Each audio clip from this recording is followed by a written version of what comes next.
Честит празник, скъпи колеги! Честит празник, скъпи приятели, за много години! Много съжалявам, че не мога да бъда с вас тази вечер и че на здравицата трябва да я вдигна в Бостън, а не във Враца, за което много ви завиждам.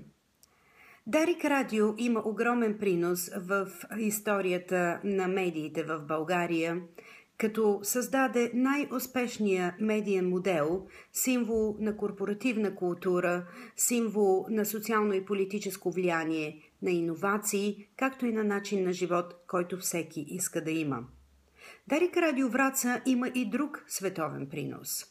Под строгото ръководство на господин Радосвет Радев, Дарик Радио Враца даде на света наръчник за това как се пие водка в Финландия до сутринта, наръчник за това как се води предаване от крайпътно заведение в малките часове на неща, както и един голям букет от красиви, харизматични врачанки.